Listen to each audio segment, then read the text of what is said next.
మిమ్మల్ని అందరం చూస్తే అబ్దుల్ కలాం గారు చెప్పిన విషయం గుర్తొస్తుంది. అదేంటంటే dream is not what you think about when you're sleeping, but dream is something that does not let you sleep. అంటే నిరంతరం కష్టపడి ఒక లక్ష్యం పెట్టుకున్నాం, ఆ లక్ష్యం సాధించేదానికి అహర్నిశలు కష్టపడాలన్న ఆలోచన పట్టుదల వచ్చినప్పుడే మనం సక్సెస్ అవుతాం. దానికి అద్భుతమైన ఉదాహరణ ఇక్కడున్న పిల్లలు మీరందరూ బాగా చదివారు కనుక నాకు మంచి మార్కులు వచ్చినాయి. మీకు కానీ తక్కువ మార్కులు వచ్చి ఉంటే నా మంత్రి పదవి కూడా పీకేసేవారు గౌరవ ముఖ్యమంత్రి చంద్రబాబు నాయుడు గారు. మీకు ఎగ్జామ్స్ ఎలా ఉందో నాకు తెలియదు, కానీ అందరికన్నా ఎక్కువ కంగారు పడింది నేను. మా సెక్రటరీ గారిని అడిగాను, కమిషనర్ గారిని అడిగాను, ఇంకో కమిషనర్ గారిని అడిగాను, ఎగ్జామ్స్ బాగా జరుగుతున్నాయి కదా, పేపర్ కరెక్ట్గా ఇచ్చాం కదా, ఏం తేడా లేదు కదా. ఎందుకంటే మన అందరి భవిష్యత్తు ఈ పేపర్ పైన ఆధారపడి ఉంది. కేవలం మీదే కాదు, నాది కూడా. ఈరోజు చూస్తున్నాం సమాజంలో ఒక చిన్న దెబ్బ తగిలితే తట్టుకోలేని పరిస్థితి. అలాంటిది ఎగ్జామినేషన్ అనేది మీరు సంవత్సరం బాగా కష్టపడతారు, బాగా చదువుతారు, తల్లిదండ్రుల ప్రోత్సాహం ఉంటుంది, వాళ్ళు కష్టపడతారు, అనేక త్యాగాలు చేస్తారు మన కోసం. కానీ ఎగ్జామ్కి వచ్చిన తర్వాత ఒక చిన్న పొరపాటు అటు ఇటు అవుతే చాలా ఇబ్బంది పడతాం. అందుకే మీకెంత పరీక్షనో ఈసారి కూడా నాకంతే పరీక్ష అయింది ఈ బోర్డ్ ఎగ్జామ్స్ అని. వాస్తవంగా చెప్పాలంటే ఇక్కడ బెస్ట్ పర్ఫార్మింగ్ స్టూడెంట్స్ది పేపర్లో యాడ్ వచ్చినప్పుడు నిజంగానే చాలా గర్వపడ్డా. ఎస్, మొదటిసారి ప్రభుత్వ పాఠశాల చదివిన పిల్లల ఫోటోలు వస్తాం, నిజంగానే చాలా ఆనందం కల్పించింది. మీ అందరి పర్ఫార్మెన్స్ వల్ల మా అందరి గౌరవం పెరిగింది సమాజంలో. ఒక మంత్రిగా నా గౌరవం పెరిగింది, కమిషనర్ల గౌరవం పెరిగింది. అంతెందుకు 2 లక్షల మంది టీచర్ల గౌరవం కూడా ఈరోజు పెంచిన ఘనత మీ అందరిది. మీ అందరు తెలుసు, గతంలో ప్రభుత్వ పాఠశాలలు అంటే చిన్న చూపు చూశారు. ఎప్పుడూ ప్రైవేట్ రంగంతో పోటీ పడలేమనేవారు. అలాంటిది ఆ చరిత్ర ఈరోజు తిరిగి రాసిన ఘనత ఇక్కడున్న మీ అందరిది. నేను మీ అందరు తెలుసు పేరెంట్ టీచర్ మీటింగ్ ఆర్గనైజ్ చేశాను. మళ్ళీ జూలైలో పేరెంట్ టీచర్ మీటింగ్ పెట్టబోతున్నాం. మొదటి పేరెంట్ టీచర్ మీటింగ్ పెట్టినప్పుడు నేను చెప్పా, ప్రైవేట్ పాఠశాలలతో పోటీ పడతాం, ప్రభుత్వ పాఠశాలలకు పూర్వ వైభవం తీసుకొస్తాను ఆనాడు నేను చెప్తాం జరిగింది. నిజంగానే ఈరోజు చాలా సంతోషంగా ఉంది. మీ అందరి దయ వల్ల ఆ పూర్వ వైభవం మన ప్రభుత్వ పాఠశాలకు మనం తీసుకొస్తాం కూడా జరిగింది. మీ అందరి కృషి ఉంది, మీ అందరి కష్టం ఉంది. మీ అందరు తెలుసు, విద్యాశాఖ వ్యవసాయం లాంటిది, చాలా కష్టమైన పని. ఈరోజు ఒక విత్తనం నాటిన తర్వాత ఇమ్మీడియట్గా మొక్క రాదు, ఫలితాలు ఇమ్మీడియట్గా రావు.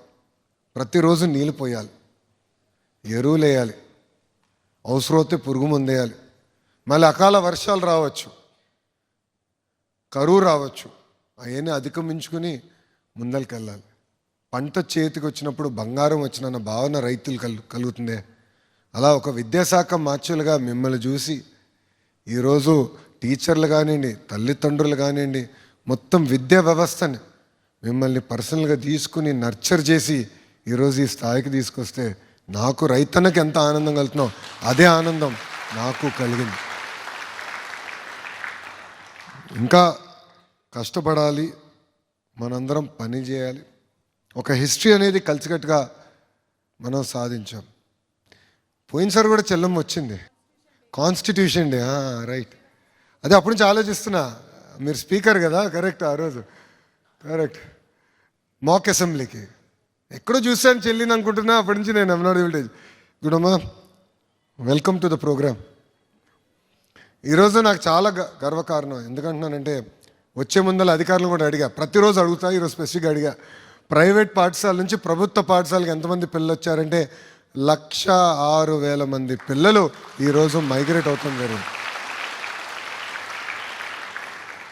ఆ క్రెడిట్ అంతా ఇక్కడున్న షైనింగ్ స్టార్స్ది. You have raise the ambition. నేను అనేక సార్లు చెప్పి ఒకరోజు వస్తుంది ఎమ్మెల్యేలకి రికమెండేషన్ లెటర్లు వస్తాయి. తల్లిదండ్రులు వచ్చి అయ్యా మా పిల్లల్ని ప్రభుత్వ పాఠశాలకి రికమెండేషన్ లెటర్ ఇవ్వండి అని వస్తుందని నేను చెప్తాం జరిగింది. శాసనసభ సాక్షిగా అంటే అసెంబ్లీ సాక్షిగా నేను ఈ మాట చెప్పాను మంత్రిగా. మొన్న నాకు అదే ఇబ్బంది ఎదుర్కొన్నా. మంగళగిరి నియోజకవర్గం, మీరు ఇప్పుడు ఇక్కడ కూర్చున్నారు, ఇది నా నియోజకవర్గం. మంగళగిరి నియోజకవర్గంలో ఒక అభివృద్ధి కార్యక్రమానికి వెళ్ళినప్పుడు ఒక తల్లి వచ్చింది. నాతో ఫుల్ గొడవ పెట్టుకుంటుంది ఆ తల్లి. మా పాపకి మీరు పాఠశాలలో సీట్ ఇప్పించాలి. నేను అనుకున్నా ఓహో ప్రైవేట్ స్కూల్ ఏమో అనుకున్నా, ప్రీకన్సీవ్డ్ నోషన్. కానీ వచ్చి లేదు, నిడమరు స్కూల్ చూసాం, చాలా అద్భుతంగా ఉంది, రిజల్ట్స్ బాగా వచ్చినాయి, ఆ నిడమరు స్కూల్లో మీరు ఇప్పించాలంటే దండం పెట్టా తల్లికి. తల్లి నేను చేయలేనమ్మా, అక్కడ హెచ్ఎం గారు ఉన్నారు, హెచ్ఎం గారు చిన్న ఎగ్జామ్ పెట్టారు, తప్పదు కొంచెం రాయమనండి, రిజల్ట్స్ బాగుంటే తప్పనిసరిగా పాపకి వస్తుందంటే లేదు టైం దాటేసాం, అందుకే ఇప్పుడు రాయలేకపోతున్నాం, మీరు 80% రికమెండ్ చేయండి, మా పాపని మీరు ఇస్తారా లేదా సీట్ అని చెప్పే పరిస్థితికి వచ్చారు.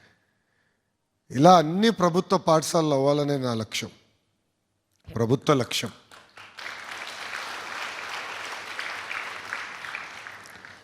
మన జీవితంలో మనం చేసే బెస్ట్ ఇన్వెస్ట్మెంట్ ఇస్ ఎడ్యుకేషన్. విద్య మించింది ఏమీ లేదు. జీవితంలో మనకి మెటీరియల్గా సాధించిన అన్నీ ఒకరోజు పోవచ్చు, డబ్బులు పోవచ్చు, పదవి పోవచ్చు, కానీ మన దగ్గర నుంచి ఎవరు తీసుకెళ్ళింది విద్య. అదొక్కటి ఎవరు తీసుకెళ్ళలేరు. So you should dream bigger, you should aspire more. ఈరోజు నేను చూశాను ఇక్కడ షైనింగ్ స్టార్స్ది మీరు రాశారు గ్రాటిట్యూడ్ వాల్. మీరందరూ తల్లిదండ్రుల గురించి మాట్లాడారు, ఉపాధ్యాయుల గురించి మాట్లాడారు. టీచర్ని ఎప్పుడు మర్చిపోద్దండి. జీవితాంతం ఉపాధ్యాయులు గుర్తుపెట్టుకోండి, గౌరవించండి. ఈరోజు ఇంత డిసిప్లిన్గా ఉన్నానంటే దానికి కారణం మా టీచర్.